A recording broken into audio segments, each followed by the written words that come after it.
Greetings, my scattered sisters and brothers in the Lord. Today we journey on through John chapter 8. We are right in the middle, and Jesus is teaching in the temple, and there is great controversy, there is great division. Some are looking for ways to be rid of Jesus, to even put him to death, and others have actually started believing in him.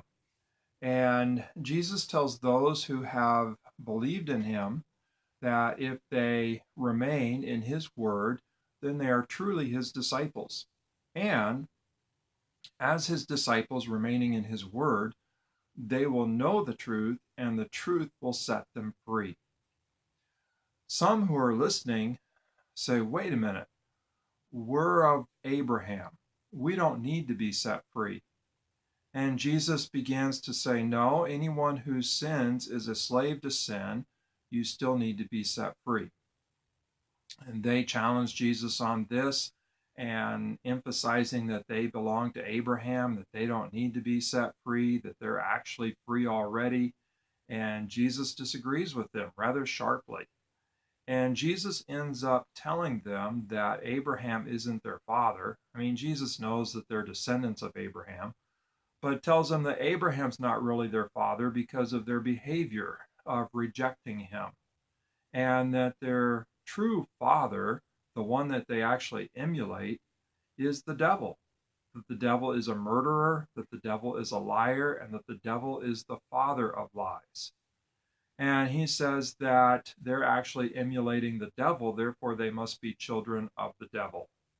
They get so fired up about that that they actually start calling God their father, that they're children of God. And Jesus simply tells them, no, if they were, they would honor him because he comes from God, and that God is his father, and he does everything in obedience to his father. So the conflict is really, really intense. And Jesus says, okay, I acknowledge that you're descendants of Abraham, but Abraham's not like you. You're not like Abraham.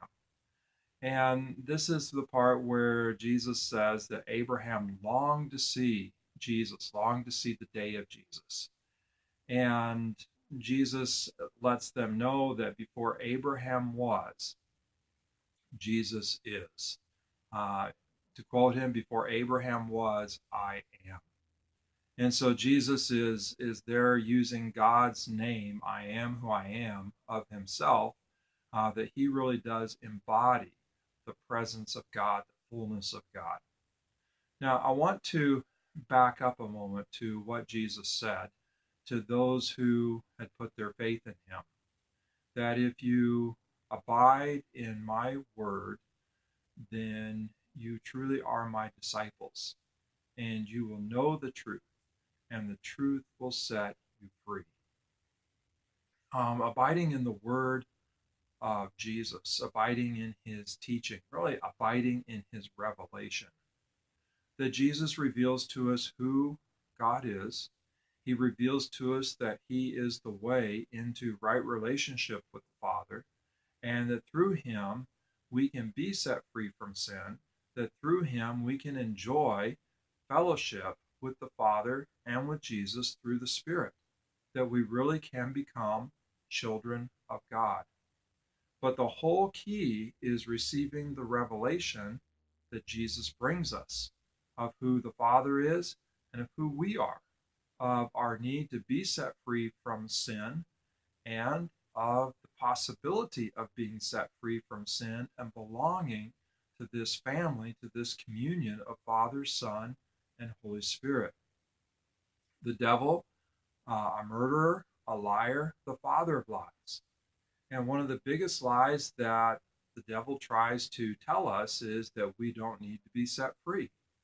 That when we're living self-centered, we're actually free. And that is so far from the truth. That when we're living self-centered, we're actually enslaved to self-centered desires. We're actually enslaved to sin.